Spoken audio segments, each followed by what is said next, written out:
Wow, wow, wow, wow, wow, wow, wow, wow, wow, wow, wow. Ang laki mo.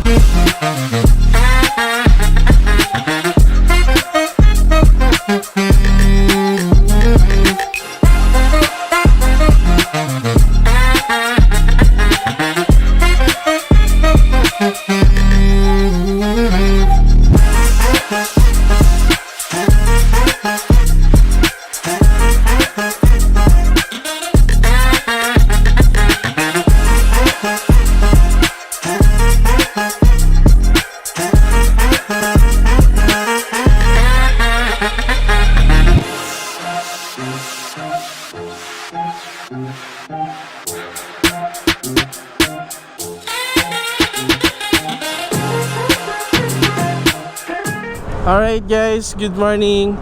So nandito tayo ngayon sa Tagaytay. So medyo malapit na tayo sa pupuntahan natin. Ang pupuntahan nga pala natin is yung Y settings sa Alfonso, Cavite. So first time natin pupunta doon, check natin yung Y settings private resort. So galing tayo ng Binyan and bumiyahe tayo papunta dito sa Tagaytay. Papunta naman doon sa Y settings private resort sa Alfonso, Cavite. So nakakatuwa lang dito at nakakamiss dito sa Tagaytay yung yung preskong hangin, malamig. So kahit mainit siya, kahit maaraw, hindi mo ramdam yung init kaya nang malamig yung hangin na hinahampas nila sa'yo. And yun, nakakatuwa rin yung dumaan din tayo dun sa skyway ng Tagaytay. Ito, mapakita ko sa inyo, dumaan kami dyan. So ang ganda ng view, talagang mag-e-enjoy kayo.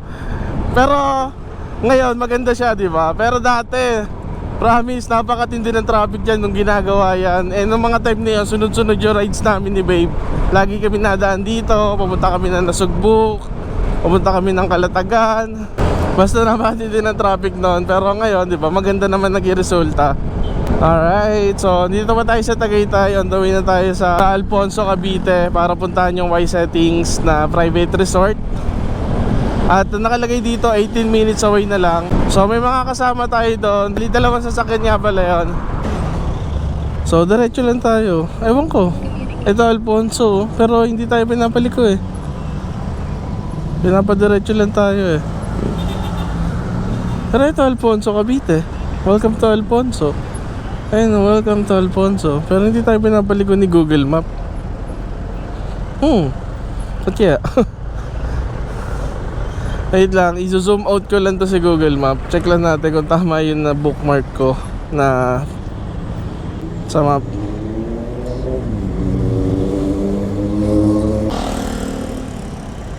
Tama naman. Sige, sundan na lang natin to. Baka may ibang daan. Pero yun, Alfonso yun eh. Pero yan, check na lang natin. Wala, pinapadiretso tayo. So, hindi naman tayo niligaw pa naman nito ni Google Map. Never pa naman tayo niligaw. Kaya sundan na lang natin yung sinasabi niya. Saka ito, gamit din natin siya nung pumunta tayo sa Shell Residences, yung last ride natin.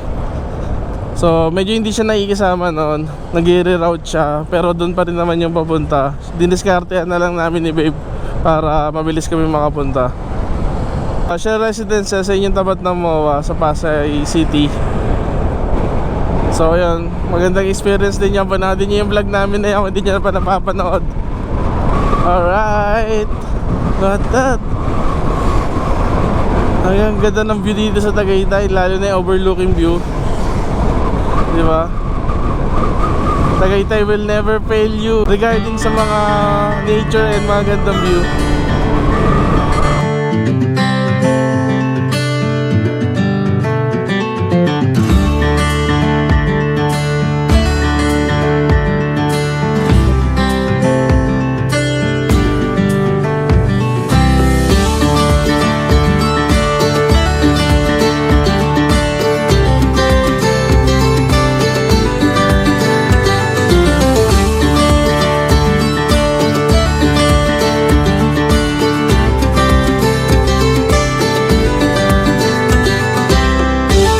Welcome to Barangay Back Estate. So yun, dito tayo pinapadaan ni Google Map. Wow. Ito yung bago sa mata natin, itong bagong daan na to. Ngayon lang tayo nakadaan dito. So medyo pababa siya. Wow. Diba? Diyan, oo nga no. May mga nakasako. Ano yan? So pababa pa rin tayo. So dahan-dahan lang tayo kasi hindi natin kabisado yung daan dito. At first time natin dumaan. Oh, ganda ng daan dito. Presko dito guys. Alam mo malamig yung lugar ba pag may pine tree sa ano, daan. Ayun no. Saan ba tayo? Tama ba? Ay hindi, baligtad.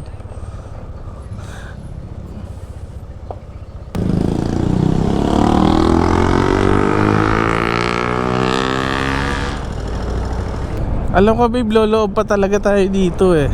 Kasi medyo chinek-check ko na siya sa Google Map.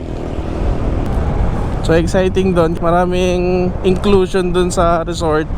So pwede ka mag bonfire. Tapos malamig daw yung tubig ng pool. At sobrang tahimik daw. Uy, ito na.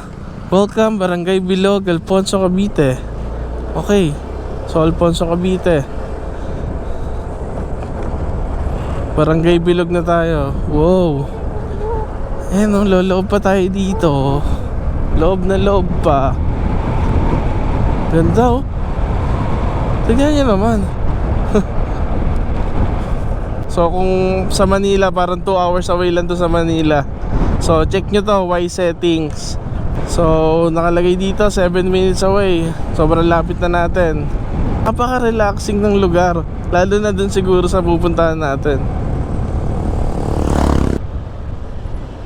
Wow, wow, wow, wow, wow, wow, wow, wow, wow, wow, wow. Ang laki mo. Hindi kami papalag. Okay, 5 minutes away. Ayan, nakalagay dito. Thank you, come again.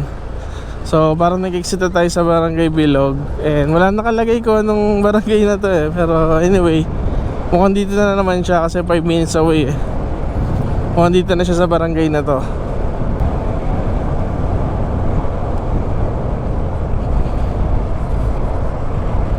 Go. So, pakanan tayo. Kainan. Okay. So, Kainan.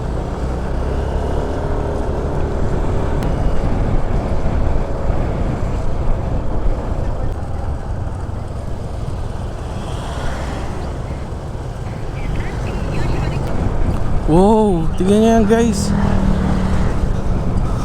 Oh, tingnan yung daan na yan, para tayo nasa Bicol. Oh.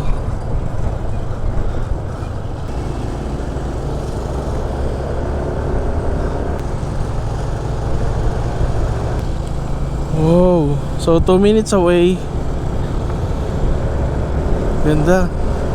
Sobrang nakaka-relax. So after na nakakapagod na week sa work, kasi ito yung bubungad sa inyo. Kaya namin ginagawa rin to ni babe pag may pagkakataon kami. Kasi gusto namin ma-relax. Although may konting pagod kasi babiyahe tayo, magmumotor tayo. Pero nawawala yung pagod, napapalitan ng excitement pag may mga lugar tayong pinupuntahan. At nakaka-relax na din. Okay, eto guys, tandaan nyo tong daan na to, itong maliit na daan na to. Kakanan kayo dito. Medyo nakakalito siya. Hindi siya pansinin kasi yung daan. Sobrang eskinita lang kasi. Alright, so kanan ulit tayo.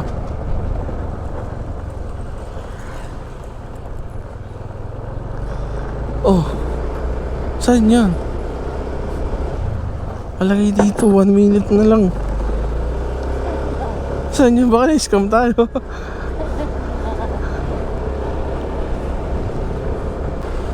Okay guys, wala pa tayong nakikitang resort. Kasi nga pala, hidden talaga siya. Hidden talaga siya oh. Kung meron man, hidden siya. Pero nakakabat ang part na to ha. Baka wala. Oo, wala. Tingnan mo, nasan yung resort? Ito na siya oh. Gadaliri na lang dito sa Google Map. Wala na nga eh. Gakuko na lang to eh. Pero wala pa tayo nakikita guys. So tignan nyo. Asan dyan yung resort? Oh. Pero wag natin i-judge. Dito guys wala na signal. Good thing na lang nag-load tayo ng Google Map. Ah, ito. Saan yun? Hindi ito. Ah, ito. Sir, ito po yung Y settings na po na. Apo. Wala pa po yung mga kasama namin. Wala pang dumating, kayo pala. Ah, kami pala. Mauna daw. Ah, may mauna. Galing kasi kaming work. Dumaretso na kami. Parking na lang. Ilang sasakyan mo kayo? Bali, dalawa na lang yan. Isang sedan saka Wigo. Alright guys, so we're here na. So touchdown. So guys, nandito na kami. Wait lang, ayos lang kami saglit. Balikan ko kayo. Hi guys, so we're here na sa Y settings. And ayun si Babe, naglalagay siya ng water. May libre siyang 3 mineral water na 3 galon. Ito yung ihawan. Tapos may libre din tayong uling. And may mga heater din and mga gamit sa panluto. And ayan, may ref. At ito yung room, guys. At sa taas, meron din siyang rooftop. So pag gabi, masarap din mag-inom doon. And dito, masarap din mag-inom. Nilipat mo lang yung table. Tapos, eto, bonfire. Ito yung lugar na pwede kayong mag-bonfire. And habang nagbo-bonfire, pwede kayong kumain dito. Or yan, kwentuhan settings na barkada. At ito nga pala guys, yung parking. So yung parking natin, so imagine ganyan kalaki yung parking. So kasya dyan 2 sasakyan sa isang motor. Or isa pang motor, pwede pa rin dito, diba? So yun guys, pakita ko rin sa inyo itong kwarto habang wala pa yung mga kasama natin. But look at that guys. So dito hindi nyo na kailangan mag-aircon kasi malamig, maginhawa. Ooh. Ayan, may electric fan. So ito yung parang master bedroom. Tapos ito yung kasya dito, 3 matutulog. Tapos may libre pa na isang kutsyon dito, diba? If ever marami kayo. Tapos check natin yung second room. Wow, laki. So dito sa second room, ito, meron siyang table na salamin. So for girls, pwede kayo mag-makeup dyan. At dito may aircon. Sa second room may aircon siya. And then, yan, 2 big na double deck. And may libre pa ring kutsyon, di ba? So kung sobrang dami nyo guys, pwede kayo dito. Ayan, imagine, double deck. And ito may hilan pa oh. Oh. Imagine, saka ito po, meron din. Ayan. Tapos may kutsyon pa. So pwede kayo dito kung barkada, pamilya, or sama nyo lolo nyo, nanay nyo, tatay nyo. Tapos barkada, di ba? Sama nyo lahat, mga klase nyo. Madami. So, baka sa loob yung ilaw ng CR. Ito. Oh. Ito yung pinaka nagustuhan ko nung pinag-send siya ng picture. Kung masaya lang ka sa CR, tignan nyo naman yan. So ito, tignan mo. Ganda, di ba? Boom. Yung kabila may CR din. Hindi ko lang napakita sa inyo. Ganito rin yan. Ganito rin itsura ng kabilang CR. Ito may aircon. So buksan na natin yung aircon. Maximize natin ang ating stay. Okay. So ito, may towel and lagay ng mga gamit. Alright, tapos yan nga pala guys, may CR pa din doon, shower room. So may toilet din. So ito yung dining area. Ayan. Pero may table din dito kung gusto nyo dito kumain. Ito ka lang. Ito yung sinasabi ko na 3 yung libre. And then may gasol, and then may extra gasol if ever magkulang. Tapos ito, yan, ito yung rep. So malaki yung rep nya. And freezer. Yan. dito natin nilagay muna yung tubig para mabilis lumamig. And ito yung shower room and toilet din. Diba? Imagine. Even dito sa outside, ang ganda rin ng CR. Tapos sa taas, puntahan din natin taas. Pero bago tayo umakyat doon, sa pool dito, ayan. Merong big pool and dalawang maliit na pool. So check natin naman yung taas. Hi babe. Pagod si babe. Hindi nakakaanong Oo. yung vibe.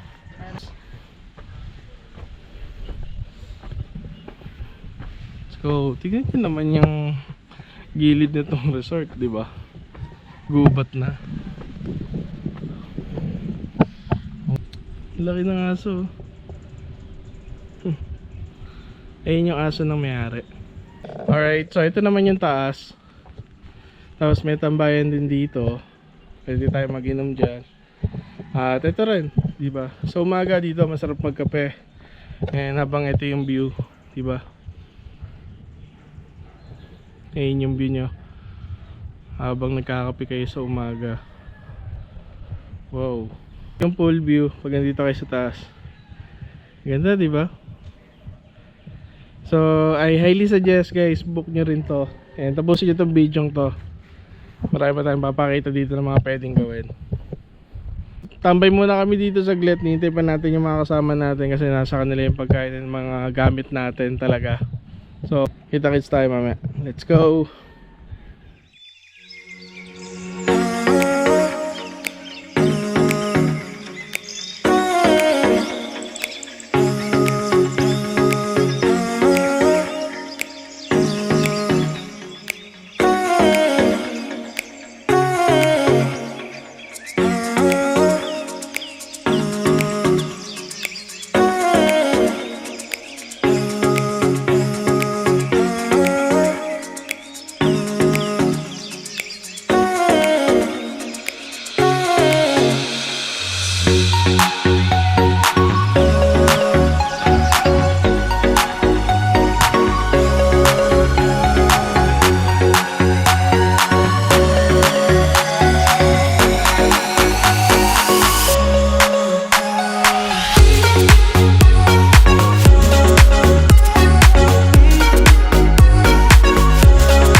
Alright, ihaw na tayo.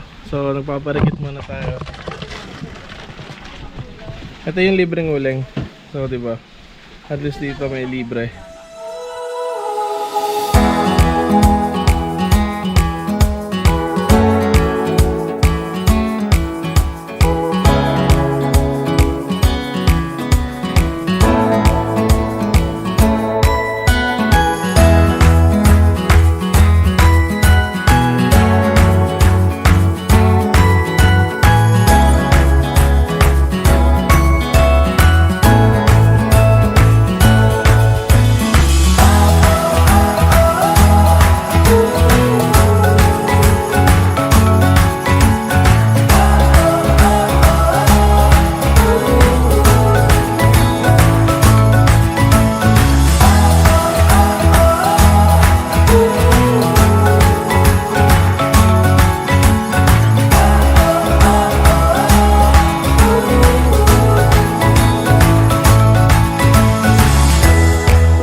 Wow.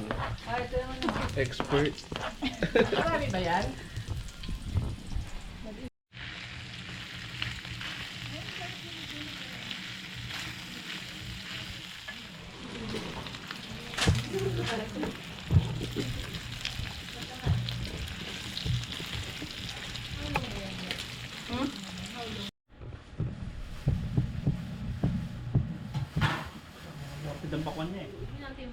Alright guys, so tapos na tayong kumain. Nakapag-almusal na. Mga ininit na niluto kagabi, kagaya ng liempo, chicken wing, sisig. Tapos yung mga niluto ngayon, tuyo, pusit, egg, and red eggs. Enjoyin muna natin to kasi maya maya uwi na tayo. Let's go.